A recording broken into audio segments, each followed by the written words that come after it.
Level 4. Deep Waters. ELK-HERD. ELK-HERD is a third-party project manager for the Digitakt. It's a web page, so you don't have to install anything. It connects via web MIDI to your Digitakt, and here's some of the things that you can do with it.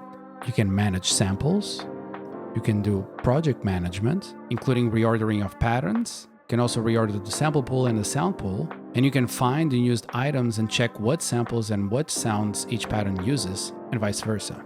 You can also do project archiving, meaning that you can save and restore projects, and you can also import patterns from one project to another, pulling in the required samples and sounds in the process. It's completely free, and the link will be in the description. Digitone and Digitakt pairing. The Digitone is another Elektron box. It's basically an FM synth with the same sequencer features as the Digitakt.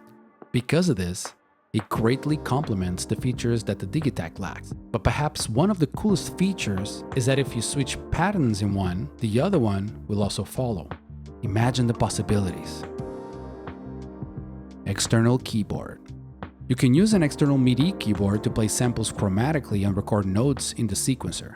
And you don't even need to activate chromatic mode in the Digitakt to do so. Sound packs. You can install sound packs in your Digitakt to have access to more sounds. You can find these online, both from Elektron and from third parties. You can use Elektron Transfer to install these packs. Startup menu. The Digitakt has a startup menu meant to test and reset the device. You can access it by holding Function while powering on the Digitakt. Use Test to test your unit, Empty Reset to delete all patterns and sounds but keep the plus drive data, and Factory Reset to erase everything back to factory spec. Do note that Factory Reset deletes all data but the project in slot 0, and you can use this to keep one of your projects and delete everything else. Linear and random locks. The Slice machine has a very helpful feature that lets you add linear and random locks. If you add tricks to a Slice machine sequence and then press yes, the Allocate Slice menu will be shown. You can choose Create Linear Locks or Create Random Locks. The first will add slices of the sound to each trig in a linear way. The second will add slices randomly. The first is useful in case you have a loop slice. Add trigs on the beat and then add linear locks to have them played as they should. The second option is great to have happy accidents. This is when a cool sequence is brought to you by accident and you get that strong dopamine kick. Every time you press yes on this option, a new randomization appears. Randomization. You can randomize all parameters in a parameter page by holding the specific parameter key, such as source or filter, and pressing yes. Do this as many times as you wish to get random settings. You can also hold the key and press no to return to the last save state. Fill mode. Fill mode is a really cool feature when a press of a button can change the sequence on the fly. To use this, add fill conditions to particular trigs in your sequence.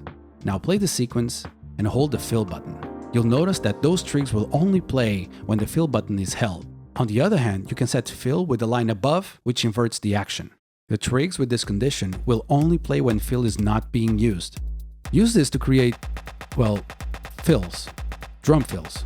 But it's also cool in case you want to add specific variations to a bass line, or maybe add a special vocal chop or sound effect at very specific times. Sound locks. Sound locks are special parameter locks that allow you to change the sound or sample using a particular trigger. This means that you're not stuck to just one sound per track. The drawback is that the sound needs to be included in the project's sound pool. To add a sound lock, press and hold a note trig and turn the level data knob to open the sound pool. Then, select the sound to be used and let go of the trigger. The trig key will flash to indicate it has a sound lock. Press and hold the trig key to check what sound it is using. Micro timing. You can fine-tune the timing of a trig. To do so, in grid recording mode, hold one or more trigs and press left or right. The micro timing menu will be shown. Now, use left and right to shift this ahead or behind the beat. You can use this on snares or claps, for example.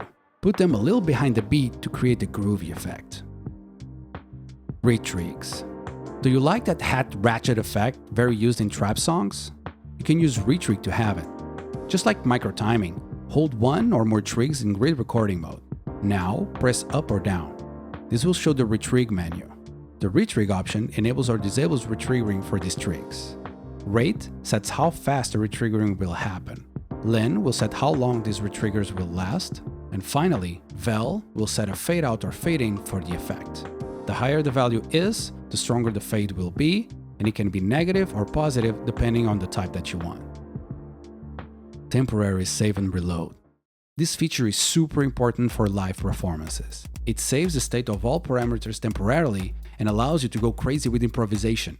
Then you can reload the temporary state like nothing ever happened. To save state, press function and yes. Then to load it, press function and no. Do note that these saves are not definitive. They are meant to be restore points for when you want to wander off into the unknown. If you want to save, use the right command. Portable Digitakt. The Digitakt does not have an internal battery, but if you want to make beats on the go, you have options. You can buy a MyVolts ripcord and then use a power bank to power the Digitakt. Just be sure to buy the right cable for the Digitakt. Using the wrong cable can damage the device, so be careful. Digitakt and the DAW. Since Digitakt has MIDI over USB, you can use it together with a DAW. We know you can use it with overbridge, but you can also set different tracks on your DAW to receive MIDI from each Digitakt channel and record the MIDI data on your computer. This might be useful in case you want to use the Digitakt as a sequencer only. On the other hand, you can also create intricate sequences in a DAW and then record the MIDI directly in the Digitakt. Food for thought. Sticky keys. This can mean two things. The keys can be sticky because the rubberized texture on them has melted, or the keys are sticking to the side of a unit and take longer to come up again. For the first, there's not much you can do besides replacing the keys. For the second, some internet users mention it's easy to open the top of the unit and wiggle the keys around so they stop touching the sides. However, please look into this further and be very careful if this is your case.